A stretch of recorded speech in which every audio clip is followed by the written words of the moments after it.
getting super involved in middle of the week stuff where it becomes hard to staff the games. Our schedule, is very game sort of focused there. We're not encouraging, any of the tournament stuff to go on this year. If there are people who want to throw tournaments, we are certainly not trying to stop you. But we are also not endorsing any of those things this year because we feel like, we don't necessarily want to be the ones getting that many people together in one place.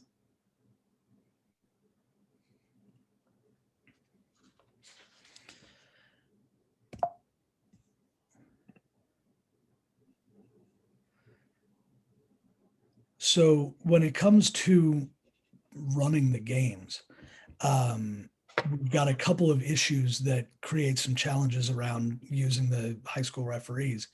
One is we haven't been able to do training, and they haven't done games in a long time.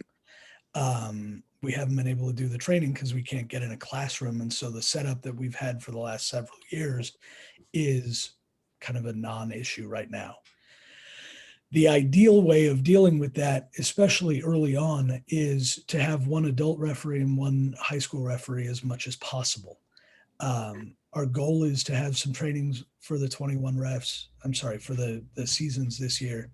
But, they're going to have less training. They're going to be a little bit less in that zone. They're going to be in the middle of a hurried season. So be aware that they're going to be both not at their best, where the adult referees will, and they're going to be potentially fairly difficult to find, given that our schedule and their schedule are going to be running over each other and happening at the same time. So to the extent possible, that means you all know referees, you all know who is good, and we don't want to be dictatorial with this. We don't want to be requiring things.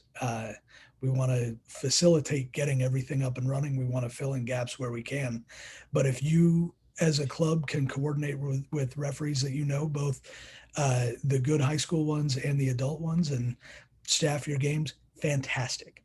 And to the extent that you can't, let us know where your gaps are, and we'll do what we can to fill them in, make sure that every game has some effective officiating.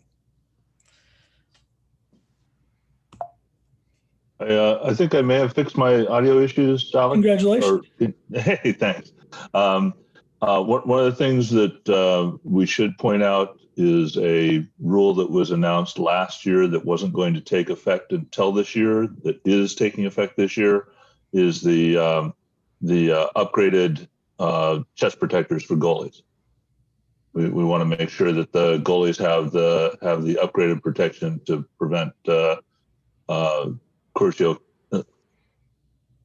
I can never pronounce that name.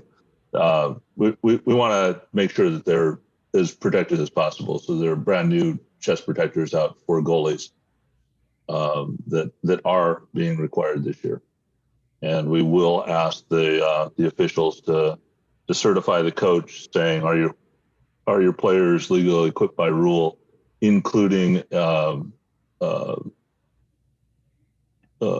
certified chest protectors for your goalies. So just that's the one addition, one change in the rules that we're going to have this year.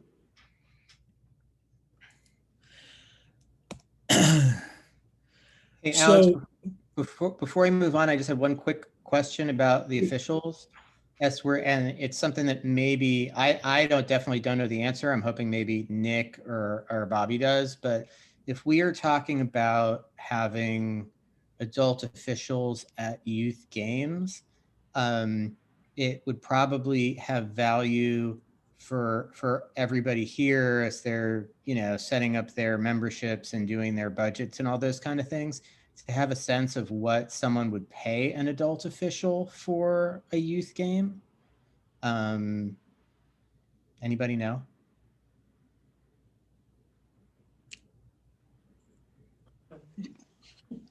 Bob or Nick, that'd come from you guys.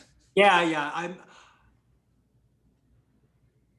Generally in the past, what we've done is we've asked $45 for an adult official to do a youth game. It's a little less than the going rate in Washington. Depending on how things go, sometimes, if we can get an adult official and we've got a bunch of games stacked up, we can negotiate a lower price, but that's roughly what we're working with. Okay. Cool. Thank you. So we mentioned, the other sort of safety things that we're going to have to be dealing with. And our goal is, we want to make this happen. We want to not be outliers on either side. We want to be sort of in the normal range of what normal people do normally, which means, between now and next week, things could change. Between now and a couple months from now, who knows? So we're going to keep trying to refine it. Right now, what it looks like is everybody involved, coaches, players, referees, should have a mask. Referees obviously are going to need to use their whistles, so some of them will have the battery powered electronic ones. Those that don't, we're going to just ask them to be responsible about it and do whatever they need to do to make it work while still keeping the game safe. The expectation is going to be, we don't want to have, especially when they're high school kids, we don't want to have the referee in charge of making sure that everybody's doing that. Which means coaches, the most responsible adult theoretically in the on the field at that time, let's have them be in charge of making sure that their players and their other coaches are doing what they're supposed to do. It sucks. It's also the kind of thing that allows this to continue. So, every team needs to come in and make sure that that team is doing their thing. And referees are going to have the opportunity to say, look, I'm seeing 5 coaches right there without their masks on. You got to get them on or we got to stop the game. And the referees, most likely the adult referees in this instance, would be empowered to cancel the game because we don't want to put the other team into that position where they would need to be the ones making that call. So, like I say, kind of the unfortunate reality of this, but that's what we're looking at in order to be in compliance with the safety element of it. And this is one of those things I mentioned at the outset that's going to be subject to change. There's just going to have to be some flexibility around that.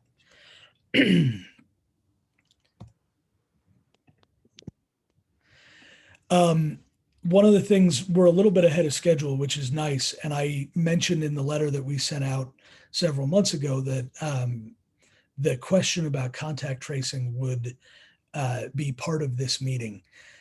In a lot of the conversations we've had, it hasn't been a huge priority. And I don't know to what extent that's as much a focus among people who are trying to deal with this virus as it has been. But I wanted to mention it here because we're dealing with that sort of thing at this part of the conversation. In a few minutes, I do want to touch on that, but we'll get there in a little bit for the back and forth that I want to have coming up shortly.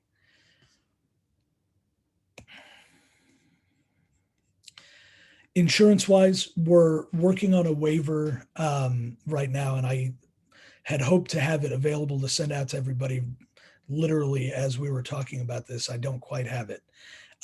But players and coaches are going to be asked to sign a waiver. Each club is going to need general liability insurance with the organization, the OYL, as an additional insured. And we're going to need to see those as covering communicable diseases. That's one of the just sort of everybody covering themselves appropriately. That's going to be different this year. The insurance requirements are going to be a little bit tighter. They don't necessarily need to be significantly different from what you've had in the past, but the guidelines that we've got built in around that are those things I just mentioned. Anybody want to jump in and add to any of what we've said so far? Anybody on the board? All right.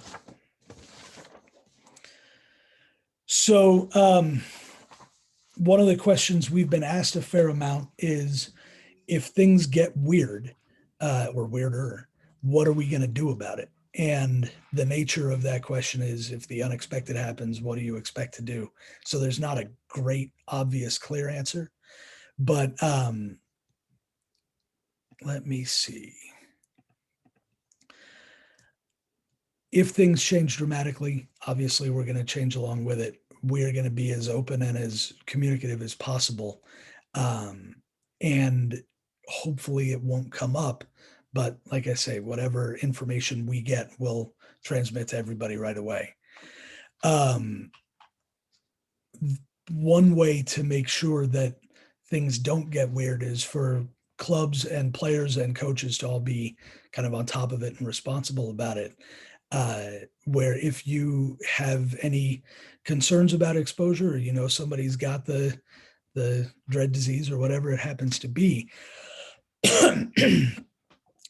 please be on top of yourself, pulling yourself out of it. And don't hold it against anybody else if they call you a couple days before a game or even a few hours before a game and say, hey, look, we've got, you know, a situation we can't get around. While it has been a topic of conversation that in the past you really shouldn't do that kind of thing, this year we're sort of at the opposite end of it, where you really should, so that it doesn't balloon from, you know, one group into into 7 or 8 or 10 or everybody. And that's just one of the things it'll take to keep things rolling smoothly. What I said at the beginning, there are a handful of things that we're not going to touch on right now. One of those things is the off-season player development we've talked about. We had big plans for the last year or so to include a handful of clinics with college players and good coaches from around here. And that is obviously on hold. The club recruitment and growth, which is a huge issue for a lot of clubs and a growing issue for a lot of clubs. A lot of the solutions that we have in hand for how to deal with that involve more than 1 or 2 people being in a room together. So we're happy to talk through that with you. It's a very real issue and not something that we can really address tonight, but is definitely something that we talk a lot about and that we need to find a way to handle for everybody's sake to keep the game growing around here. I laid it out fairly clearly with the finances piece. One of the requirements of this meeting is to give you a financial update. The bottom line is the finances are not significantly different than they've been in the past. We are solvent.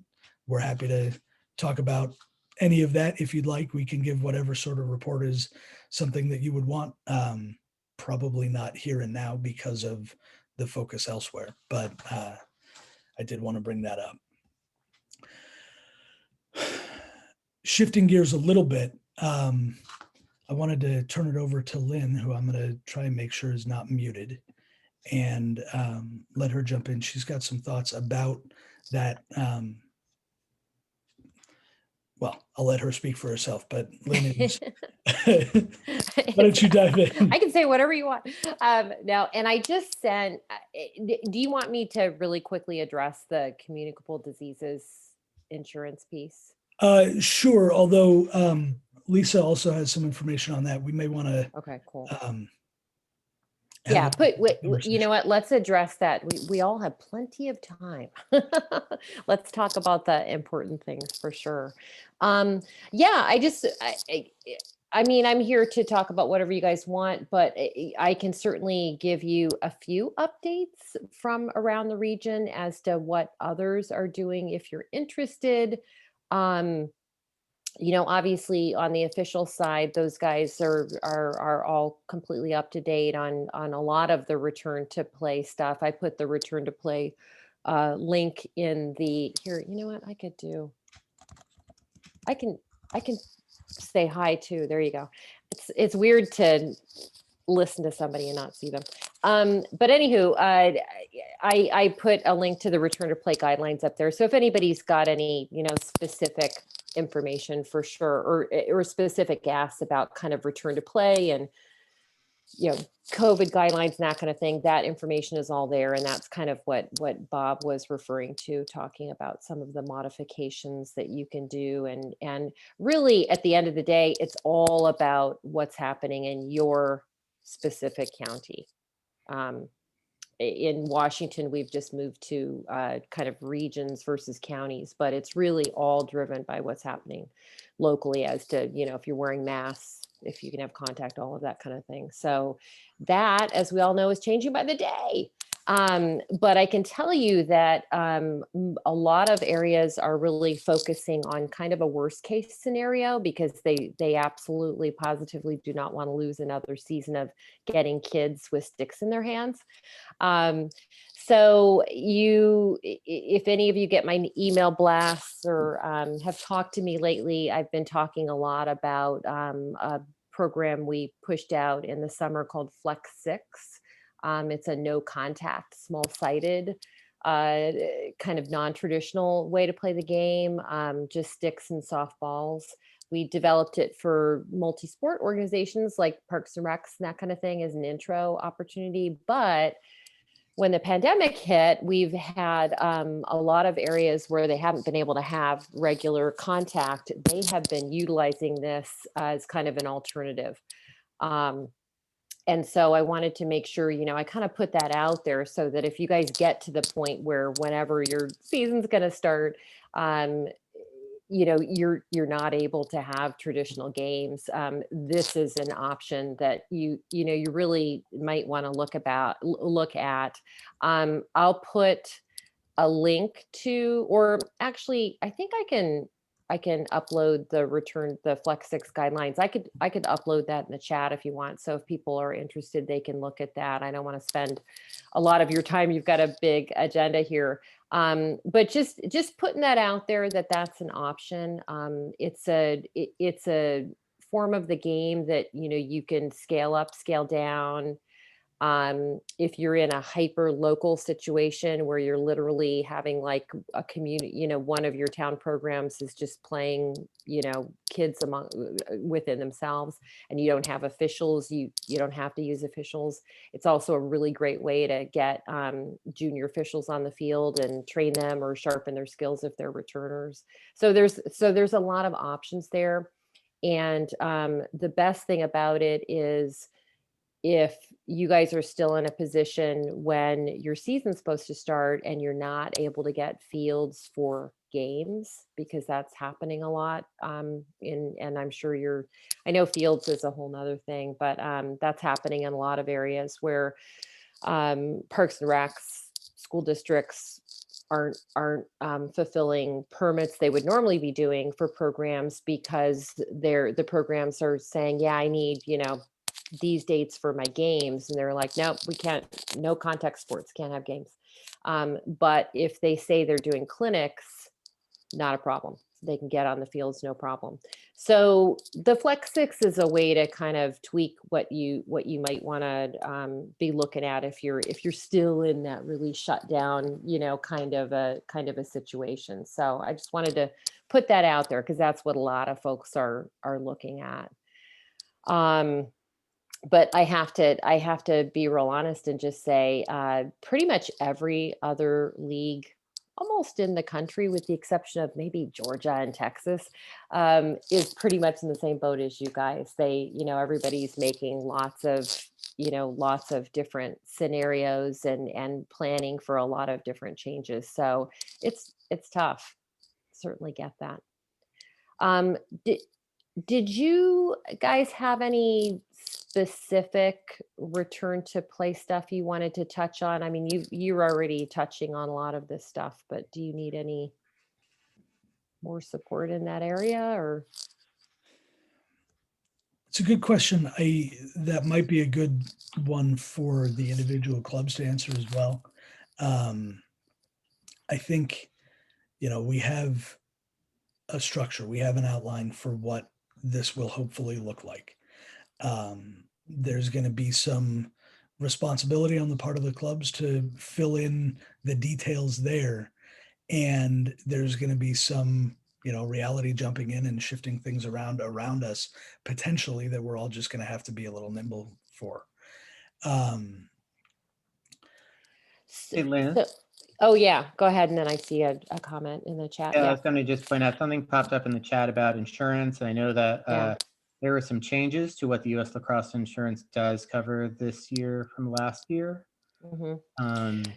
Yeah, the only big change is they now have, and this is Markel, our insurance carrier, RPS Bollinger, who you guys deal with to get your certificates of insurance. And if you get your own D&O, you're dealing with Bollinger, but they're the broker. Markel is the carrier, and they, prior to this, for many, many years, their general liability policy did not have an exclusion for communicable diseases, because who knew we were going to have a pandemic, right? Famous last words. So that as of January 1, 2021, they did, of course, take or put that exclusion into the policy. So technically last year, you had general liability coverage that actually didn't have an exclusion for communicable diseases. Now, whether or not that actually would have provided you some coverage, it's hard to say, because it's kind of the wild, wild west in the insurance world with suits around COVID transmission. To my knowledge, Markel didn't have any claims for that last year. It would have been really challenging to prove that somebody actually got COVID at a lacrosse activity versus, on their way to the game, on their way from the game. It's just, there's so many opportunities for transmission. It's pretty hard to nail it down.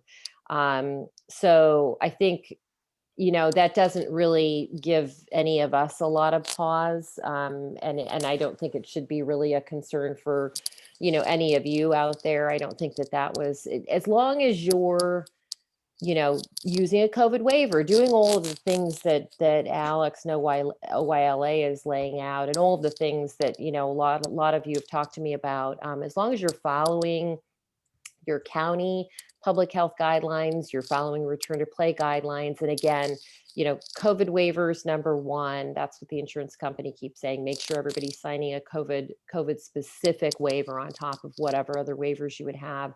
And then just, be intentional about following the guidelines that are laid out for you. If you do that, you're going to be fine. It's the organizations that are in a very obvious way flaunting local regulations that are going to get themselves into trouble, if that makes sense. And so with regards to insurance, just if you are a USL member organizations, many of you are, where you require your players and your coaches to be members, you get your general liability coverage through us. I mean, that all continues, and that coverage is for lacrosse activities. Typically that's what you need for your league. If you don't use the USL and you're going elsewhere, just make sure that you've got that policy in place and that you've got OYLA added on there. With regards to the let me see. Oh yeah. So if you look at our return to play guidelines, we say that essentially it's okay for players to wear cloth masks and be safe playing lacrosse. We're not mandating that players wearing masks. We're just saying that if they want to wear a mask, cool. If they're required to be wearing a mask, like they are up in Washington State, and I think they are in Oregon, great.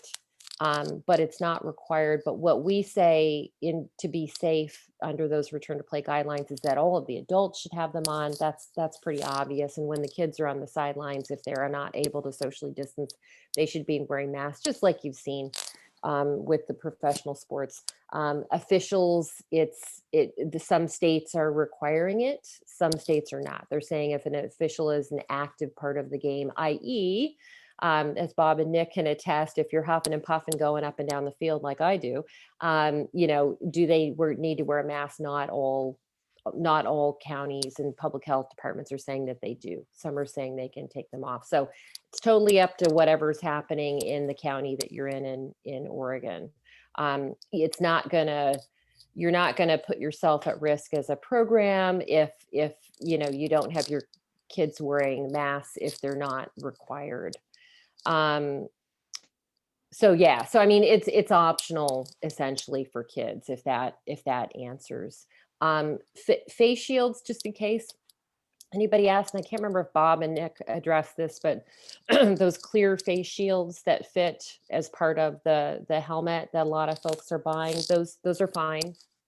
I've actually got when I stop talking, I'll put a link in the chat to a great explanatory from Project Play, and then there's some CDC stuff. I'll go dig those up and put those in there for you in case you get any questions from parents. The thing about face shields is there's no real scientific proof right now that they help 100% with transmission. Yet another layer is always great. So if it makes the player and the parent feel good, then by all means they should put a face shield on that helmet. The only thing you want to worry about or have concern with is making sure that you're using the face shield that was designed and manufactured by the same manufacturer of the helmet. If you put a Cascade face shield on X brand helmet, it could invalidate that NOC certification and make that helmet illegal. So that's the only thing. And Bob and Nick can speak to if the officials are going to be able to figure that out. That's technically part of the question they ask you at the beginning of the game. Can you certify that your players are equipped as per the rules? When you say yes as a coach, you're telling them that all those face shields are legal. So it's a subtlety, but just something to know. If parents are going to be buying face shields, they really should buy the one that works with the helmet. And I think somebody maybe it was Sean texted me. I don't know if face shields are addressed in Oregon or not. You'd want to look at that. Clackamas, you said the insurance carrier has added an exclusion, but OIL is requiring insurance. So I think that I would give the OILA board a chance to recoup on that. I'm guessing that you guys were looking at what our insurance coverage was last year and saying you needed probably something that was comparable to what you had. I can tell you right now, there's no insurance company on the face of this earth that has a communicable disease clause. In other words, doesn't have an exclusion for communicable diseases. So you wouldn't be able to find the coverage. So no worries. So those guys I'm sure they'll look at that. We'll sort that out. Yeah, no worries about that. We got time. Just real quick. Oh yeah, go ahead. We're gonna jump in with a thought on that topic. So an OIL for return. What I was going to say is I've got that return to play link up in the chat at the beginning. If you all are, as programs, are trying to rent fields and venues and they're asking you for a COVID action plan, that's a very common ask right now. You go to that return to play page or ping me, and there is a kind of a template COVID action plan within our return to play document that you can use. Or I have had programs just say, we follow what our national governing body does. They point people to our return to play page and say, there's our COVID protocol, and they call it good. And some venues will take that. So just beware if somebody asks you for a COVID action plan, we can get you set up with that. Don't worry about that piece. And I'm guessing, Brad, that OYLA is probably just going to refer to our return to play. I don't know. I mean, unless you guys have something to add to that. I think that as long as everything in your return to play kind of meets our current guidelines, yeah, I mean, it's like we do with the rules. We like to follow the direction from the governing body as much as we can. Yeah. I wanted to just kind of circle back to address something that was in the chat from a few minutes ago. That was, here, wait, I'm just scanning back to find it. Can OIL comment on Lynn's note about regarding players not being required to wear masks while playing? As we're following USL guidelines, does that mean that we are not requiring the players to wear masks while playing? Thank you. That was the question. We have a couple of issues, with the masks. And again, as Alex said in the PowerPoint earlier, what the guidance is going to be April 11th. It could change 6 times between now and then. So, to hard and fast today, say we're going to do this or we're going to do that, is probably too early to say. I know in renting fields from THPRD, which is the Beaverton area park and rec for my high school team that I coach. I'm the Beaverton high school coach too, in addition to what I do here for OIL. And my permit clearly says that participants are supposed to be masked from the time they get there to the time they leave, all through the activity. And I think that we're gonna run into some different some different standards there in different parts of the state, in different counties, from different field reps. And I think that we probably have some different opinions on what's necessary here. So we will have some kind of a league stance as to what is required. When we do our scheduling, we are going to encourage you guys and try and help and empower you guys to do as much of the scheduling directly between clubs as possible, so that we avoid a situation where if 2 clubs don't see, one club feels very strongly about doing one thing and the other club wants to, very strictly do whatever the bare minimum is that's allowed, like those clubs can just decide to not play each other and schedule someone else, and it'll be okay. Like, I think that communicating with your opponents is going to be really important. And I think that following guidelines really rigidly is going to be really important, to make this happen. And, the last thing about it too is that, when we talk about whether we need to mask to play or not, right now we know we're all dancing around this line of, will boys lacrosse still be a full contact sport in 3 months? Will it be allowed at all? Will this become a Flex 6 league, which is really fun to play, honestly, but will that be the only thing that we're allowed to do, to be around kids from another program? So like personally, my mindset, and I think when the board has spoken together, we feel like if wearing masks is what we need to do for the kids to play, and to get to do something that looks and feels like lacrosse, let's wear masks and play lacrosse. And hopefully, we can kind of all just realize that, in this season, we're going to be tested, and how much y'all love your kids and how many hoops you're willing to jump through for them is all going to come through. And hopefully they're all going to appreciate all the hard work you guys do for it. But, that's going to be one of the challenges. So, and to answer that in slightly a different way, what we said at the outset when we were talking about the safety side of this is we don't want to be outliers. And so that means there will be somewhere between, everybody wearing masks all the time and nobody ever wearing masks. That is kind of the normal thing in 3 months. And so right now, what it looks like is more than likely, if it were to start today, we'd say everybody probably ought to wear a mask. What it'll be in 3 months, whether that's a more firm statement that everybody must, or we can soften that, which would be great, we're going to do. But the way it sits right now, because we're trying to prognosticate this quickly moving thing, is here's how it looks right now. In a few months, we're going to have more and more information constantly as we get it coming to you. So, bear in mind that that one may very well shift.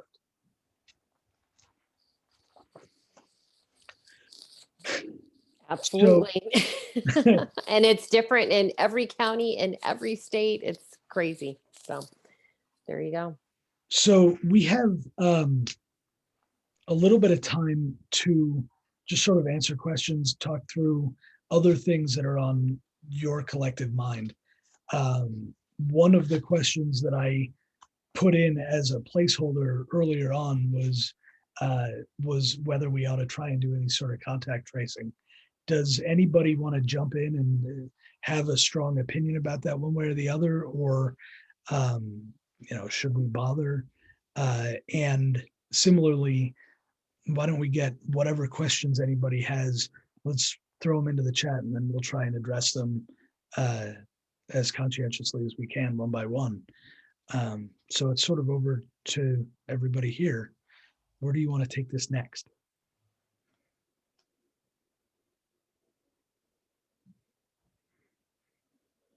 As everybody's staring at the chat, waiting to see what happens. It would be so cool if it like bubbled, like when you're waiting for that text message to come back. That would be helpful. There could be anticipation, but it really doesn't give us anything. I can chime in with what other people are doing. I don't know if anybody wants.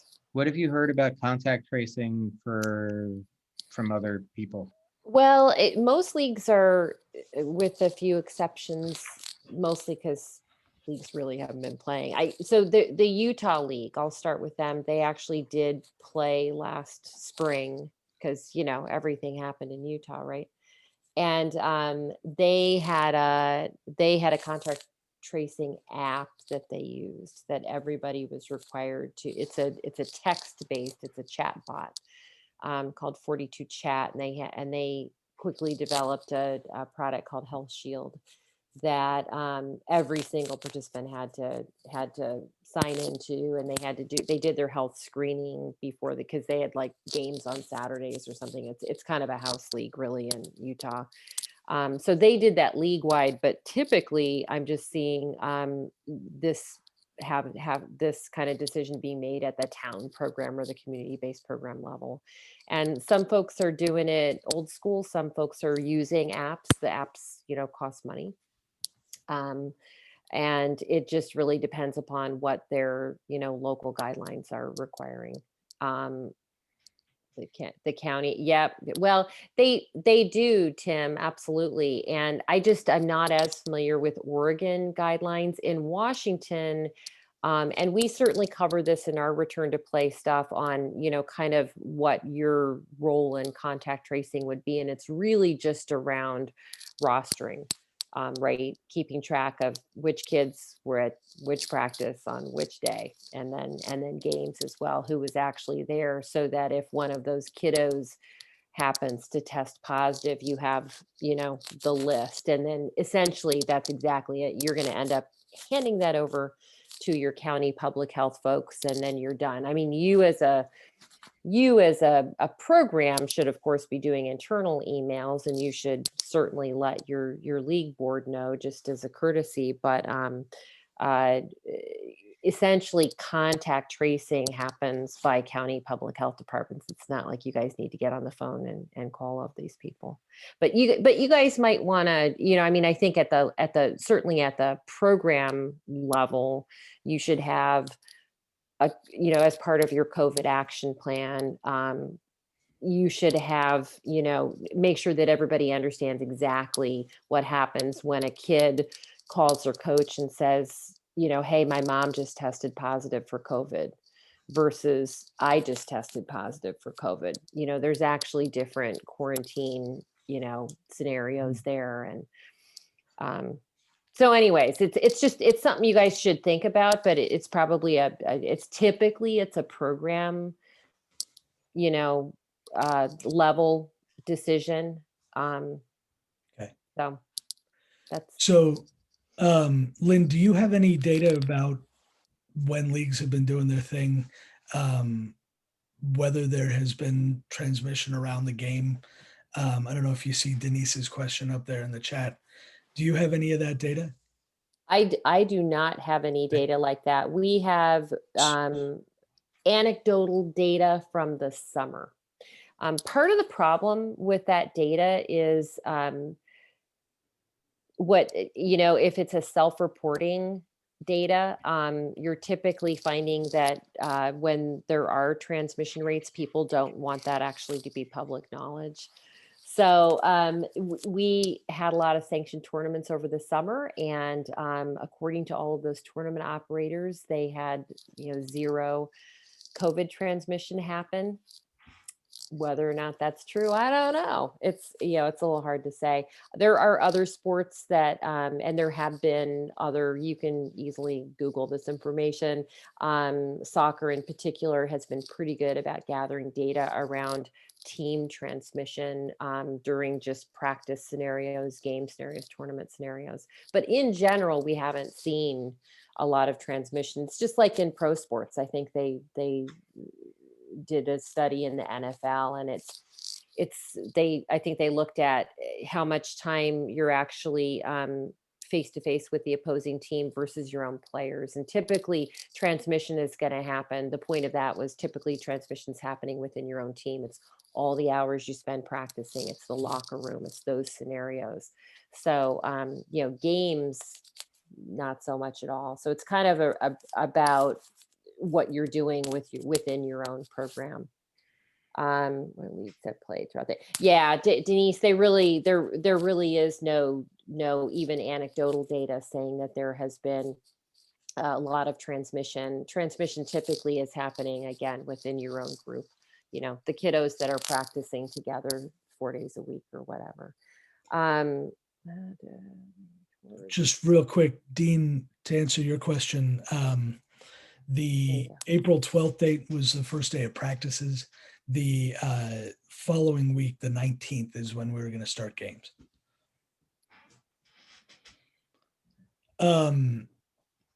Dustin, good to know that you guys, because I know tons of travel programs that have been traveling all over. Arizona, of course, we all know has been the latest hotspot for tournaments. Literally, they're on fire. But I haven't heard of anybody having any issues. Everybody's been really good and bubbling and quarantining when they get back and all of that good stuff. So I think in general, where you got to be careful is within your own program and the teams, your practice scenarios. To answer Dana Silver's question, as I said, I think most leagues are kind of being come up on a year here in this pandemic. They're planning on worst case scenario. And so a lot of them are starting to look at a flex 6, basically hyper local play. So like Sunset would literally just play Sunset teams and do a flex 6 kind of play. Like every community-based program is going to do their own, almost have like a little mini house league, and do a flex 6 kind of play so that they can abide by the field requirements of not having games, but just doing clinics. So that's kind of that worst case scenario. But of course, everybody, hopes that we're going to have regular traditional games. And I think that actually touches on a pretty important point, which is, we're making plans for the group of clubs, and there are a bunch of external authorities, including the school districts and the people who own and manage the fields, that are going to have an impact on this, right? There may be requirements around equipment or requirements around number of people or duration or whatever. There may be things outside of our ability to work around everybody's, what they're getting told by other places. And so we're trying to create, like I said a few minutes ago, as simple and as flexible a structure as we can, so that if we can have normal games, which is definitely the ideal, if we can do that, let's do it. We've got a schedule, we've got an idea of how we're going to do it, we've got everybody dialed in to make that happen. If we can't, then we've still got an idea of what the dates are going to look like, and then we can manage from there. My hope has been, why don't we plan for having as close to a normal season as we can? And let's figure out how to make sure that if that's a possibility, that it can happen as normally as possible.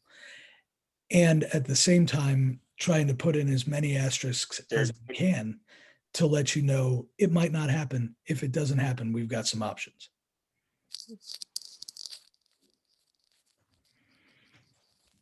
Are there any other thoughts from the group at large about this, or any other questions, or anything that we ought to touch on that we haven't yet? One thing that I think would probably be really good for everybody to do tomorrow is just to reach out to your park and rec folks that you deal with for fields. I've seen things that, say soccer has priority on whatever field over lacrosse from March to June, which seemed like pretty challenging blanket statements. I think the sooner that you tell your the sooner that you tell your fields people, like, hey, this is when our league is hoping to play, it's important that we're going to have fields on these days, getting on their radar, for that, I think is something that's probably good to be in your everyone's best interests.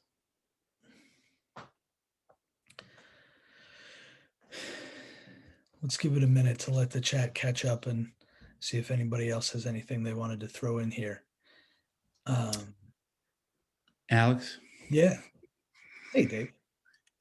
Hey, thanks for all the help to you and the board working through this. I know it's been crazy, especially last year. It's no fun. And with all the changes, so appreciate it. I wanted to ask a question just about the scheduling. We're on our own for scheduling, but I'm not sure I've got a current list of programs and the contacts for those programs. Probably should, but wonder if we could get that. Yeah, I don't see why we shouldn't publish that on the website, probably sooner rather than later. And for what it's worth, just adding a slight, slight detail. You're on your own until you run up against trouble, and then we're going to have some ability to help. If you can fill your schedule yourself with people that you can get onto the same page with, and that will work, absolutely. And if you can't, we've got a structure in place to help with that as well. Fantastic. Thank you. And is there one of the things I could see is, if I'm looking at the schedule right, because of the holiday weekend, there might only be 5 weekends. If we're going to have a hard time with games and refs during the weekday, I think that's 5 weekends. So we probably will maybe have 2 games a weekend, that kind of thing. Maybe set up some round robins or something we can, if we can get a field and get creative that way. Just thinking out loud about how we might try to get a few more games in. There's a couple good things. Are you done, Dave? Yeah. Okay. A couple other good things that just kind of popped up in here. And this is kind of, interesting in terms of like what our challenges are going to be. There's a request for OILA to determine, to post something that says what programs want to play other people and who doesn't, to kind of ease that scheduling reach out. And that's something I think that we should definitely do. I'm curious, and I'd love anybody's feedback as to when you go to your boards, what's the timing for us to ask that question when you think you'll actually have the answers. You know, because I think that right now people don't you know, people don't necessarily know the answers. You know, so that's something I would just be really curious where you guys think that perfect place is between you know, when you'll know and how much time you need to try to get some games. And then another one, this is from Dana Silvers with Glencoe. Our Park and Rec tells me that OHA does not allow scrimmaging at all, but I haven't been able to confirm that. Does anyone know if this is true? I've done some stuff in Hillsborough and in Beaverton. Sean, I know, who is in the background here somewhere, like you've used some different fields too, so you might have some information to share as well, but different places let you do different things. Hillsborough, for example, is really, really challenging in terms of what they will allow. You know, so again, like it's going to affect, you know, if you're like the way that Hillsborough's fields are now, if Hillsborough wanted to play other teams, they would be playing all their games away. And that is something that some people may very well end up doing because that's the way that they're going to be able to play games. And there's like a million more of these now. Denise, that's a good idea. I think we've got to figure out some way to make that functional for everybody, but something along those lines. Yes, we can put something together to get out to everybody to sort of be the clearinghouse for the information around contacts and what everybody's looking for. We don't have it ready to rock right now. We can pretty soon.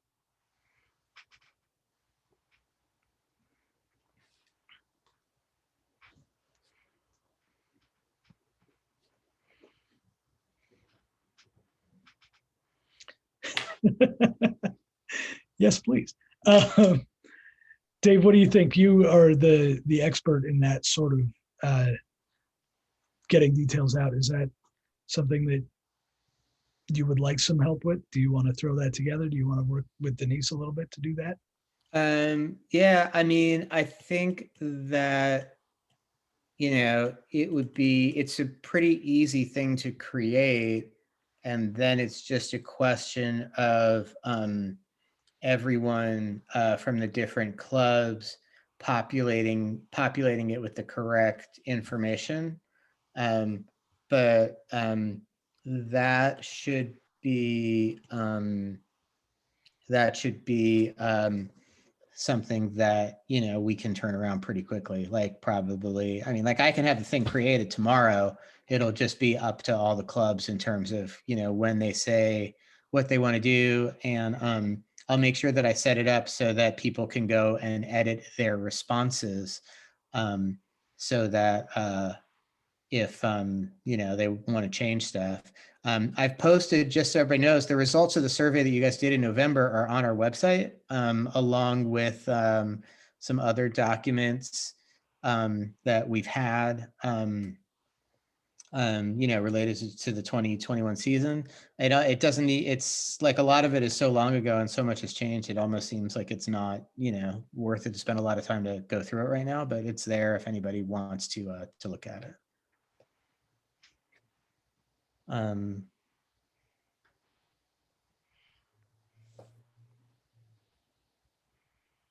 just did a quick skim of one of the OHA documents. There was a question about Oregon Health Authority allowing scrimmages.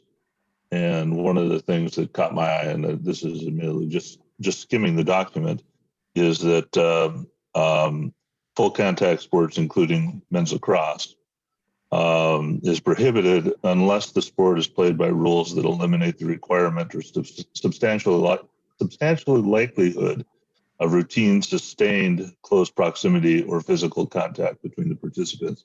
And some of the rules that we've seen, like the eliminating the face-off or changing the face-off and limiting scrums, to me, seem to be the sorts of things that you could argue with your local park and rec department to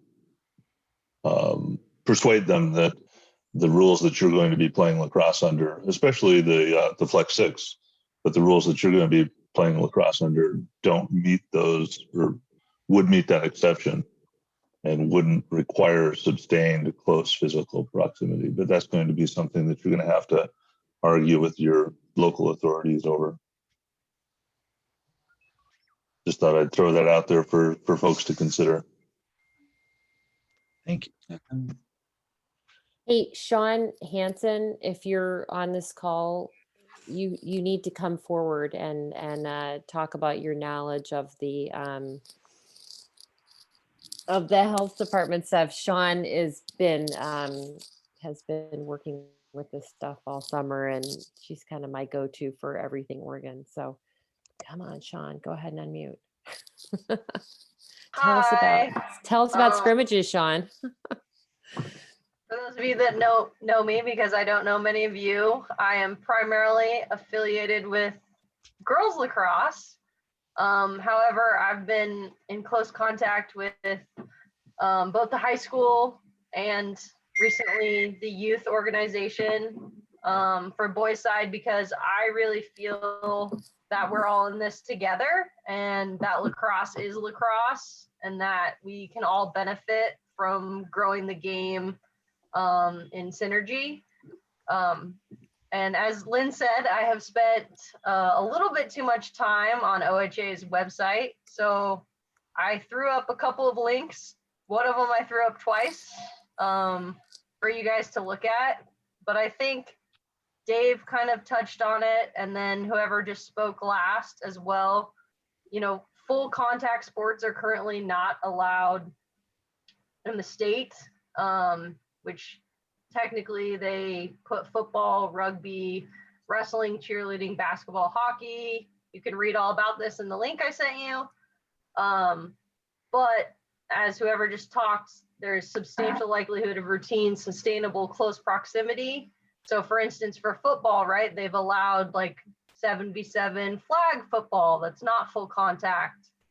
I think Dave said it best when the sense that you guys are talking about April, things could obviously change by then.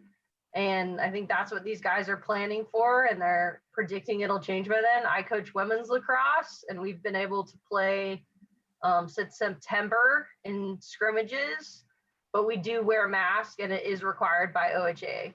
So again, when Lynn's talking about US lacrosse guidelines, that's what US lacrosse says, but US lacrosse doesn't trump, pun intended, OHA protocols. It just allows for what they recommend.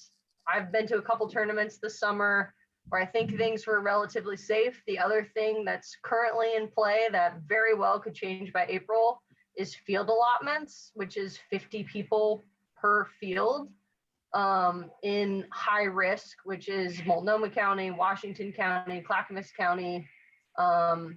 So those are kind of considerations that you need to talk about going forth, which is why the flex sticks and rec model would be kind of a backup plan, I think, for a lot of us. I was really more here just to listen and to potentially talk about a trilax joint force with men's and women's lacrosse. But if anyone has OHA questions or wants to talk boys or girls lacrosse, this is all I do.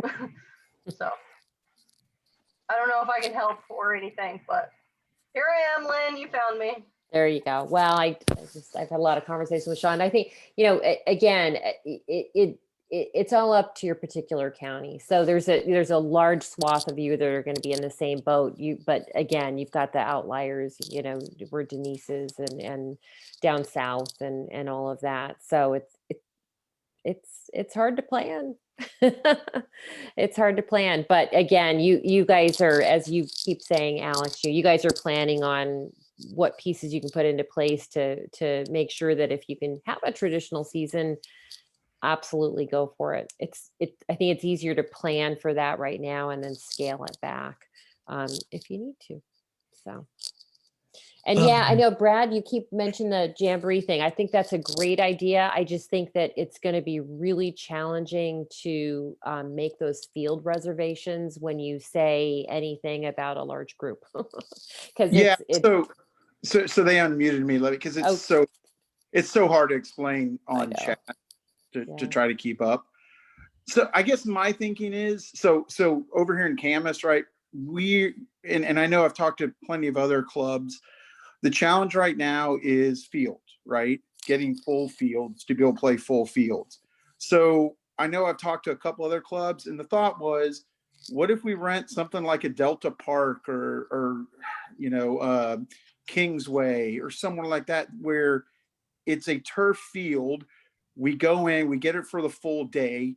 Jamboree may not be the right word, but my point is, therefore, you reserve, for example, an hour and a half, but you play your one game, you get off, the field's cleared for a couple minutes, then the next set of people come. My point is just trying to figure out a way to kind of share the costs to get these fields so that we can actually have the space. And that's really kind of where the ideas come from. And I think Lynn's point is a good one, that, verbiage matters there. If you call it a Jamboree, the answer is going to be no from the people who are. Jamboree was the wrong, and I said that, I just said it earlier. Jamboree is the wrong word. I did not. But my point is, the idea to stack up games and and kind of defray some of that cost makes absolutely good sense. And, that's part of what the idea of letting everybody handle your scheduling will permit is, do you want to set that up? You can find a couple of clubs to do it. Let's do it. There's no reason why not. Because essentially what you're doing is collectively scheduling all those games at the same place, back to back to back, which is what we're asking you to do. So I'd say green light, and why not?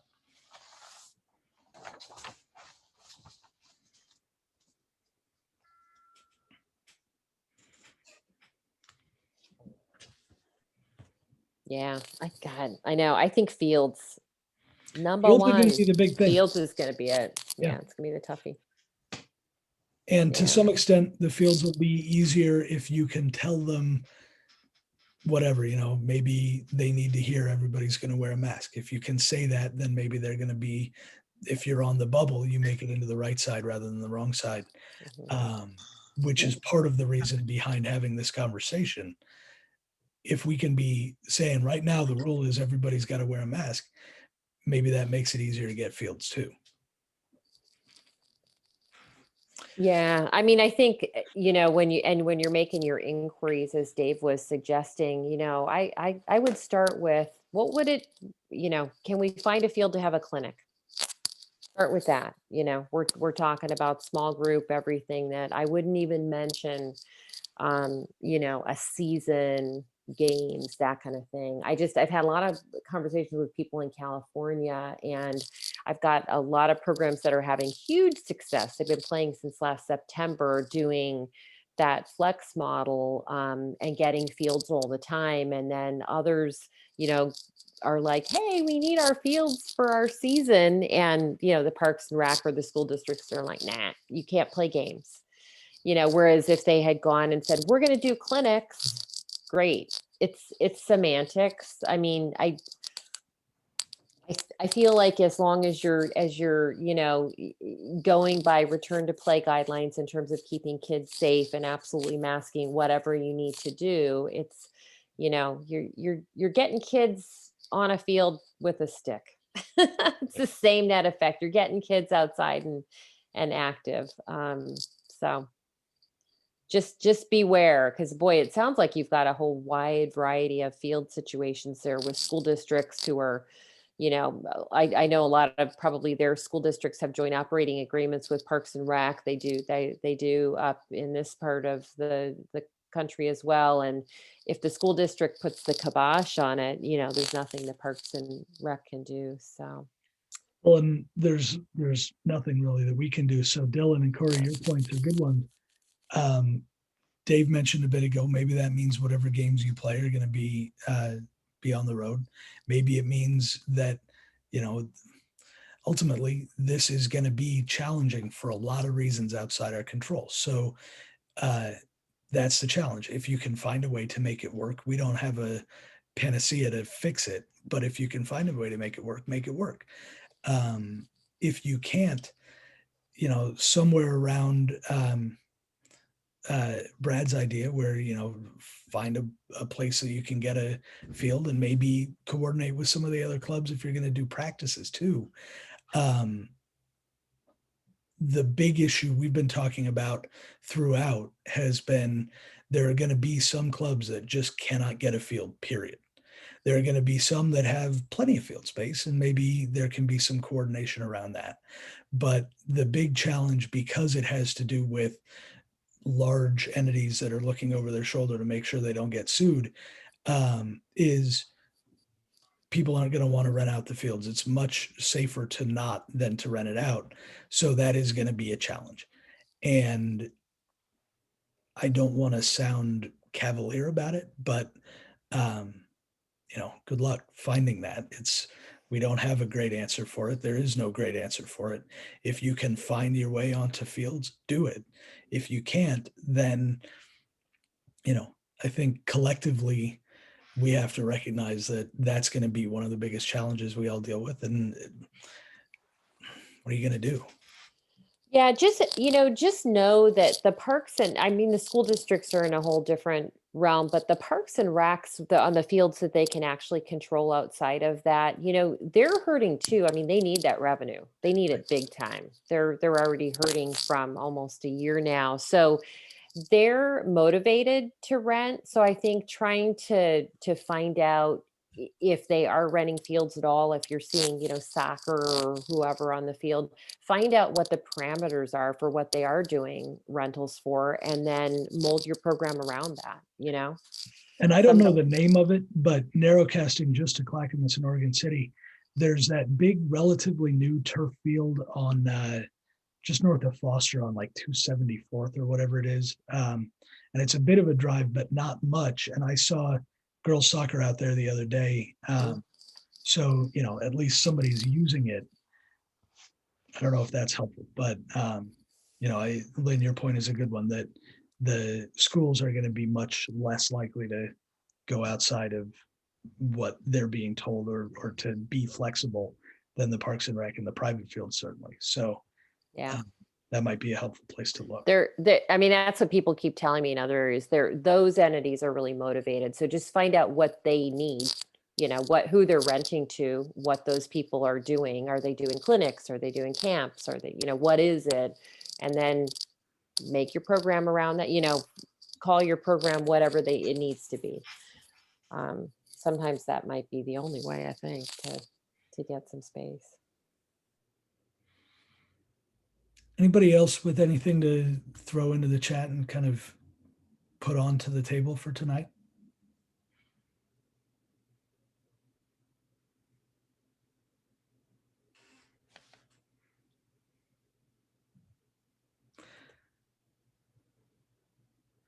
Dustin, that is an option. It's one that I think is easier to do late in the game than making it sort of the expectation now and then trying to loosen it from there.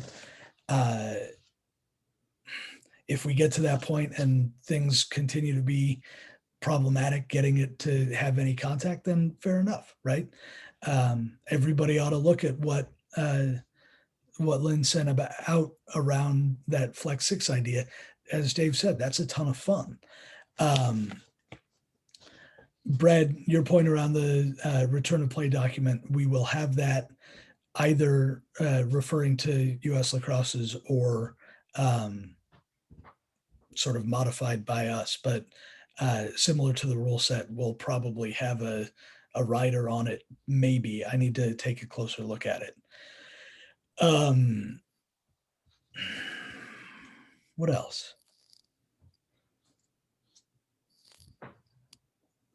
So Brad, did you do like a COVID action plan that you've got on your website at Camas Lacrosse? Is that what you were?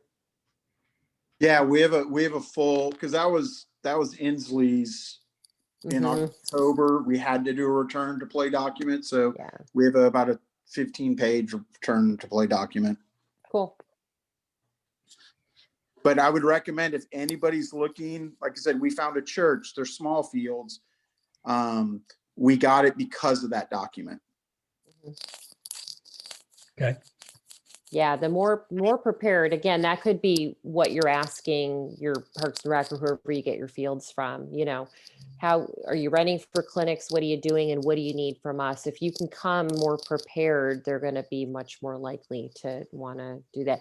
Dave, I think you had, you know, some experience with Hillsborough, right? I mean, you had to jump through some hoops in terms of what you presented to them to be able to do some activities in the fall. Just to do clinics there, it took about 6 weeks of stuff to get approved. And then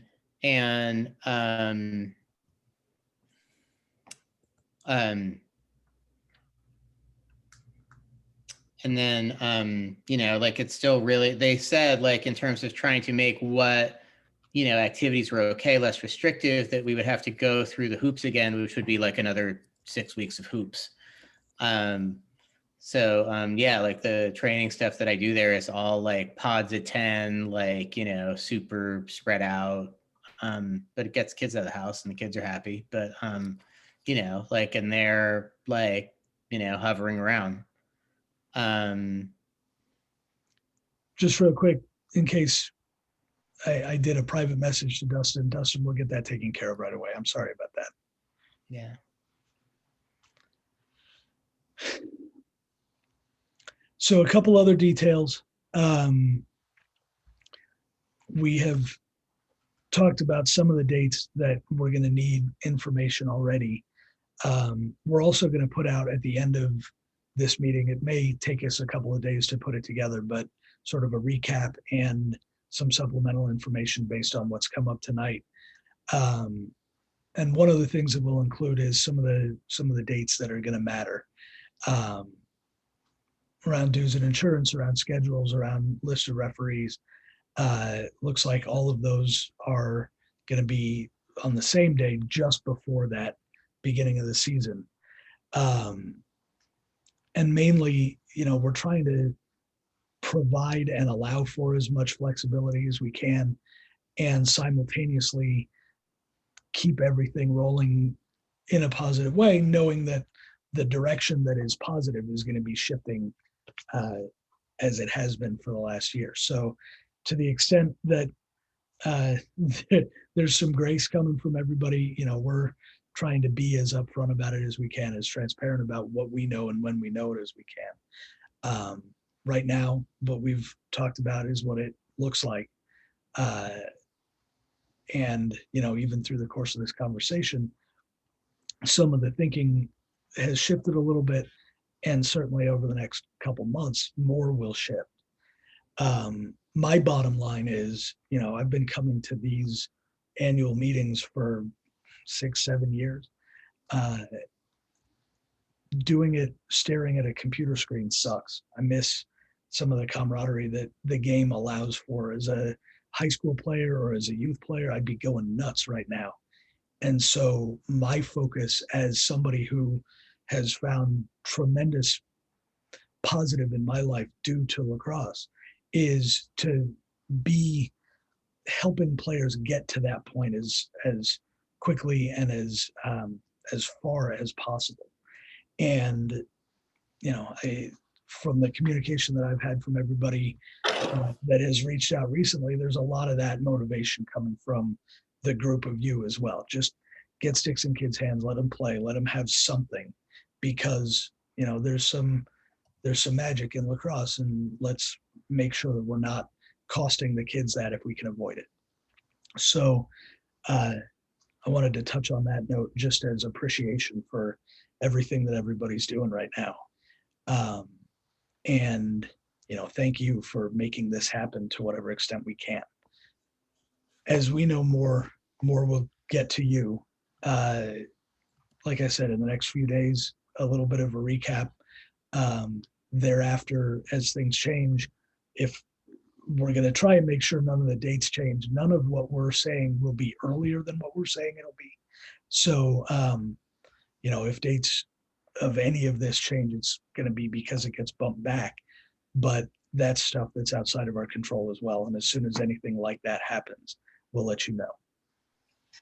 Just thinking about those dates, Alex, the list of referees, if we're going to try and do any type of online training, the earlier we get a list of referees, the easier it'll be for us to accommodate good schedules and make things happen. So that April 10th date may actually be a little bit later than we'd really like, but I think it would be helpful for us to pull that back in a little ways so we can have some time to get those kids trained up as well as we possibly can, given the circumstances that we're under.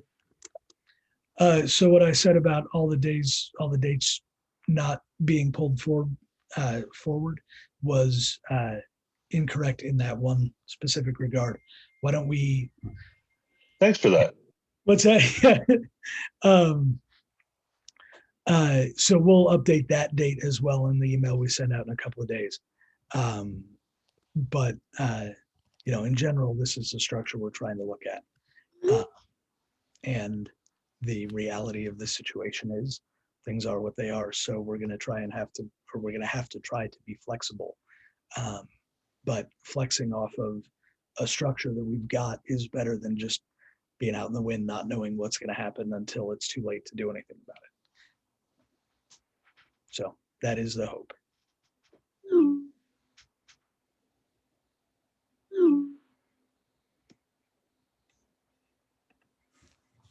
Anything else from anybody? I'm just really excited to try and get kids back out on the field and get sticks back in their hands. Me too.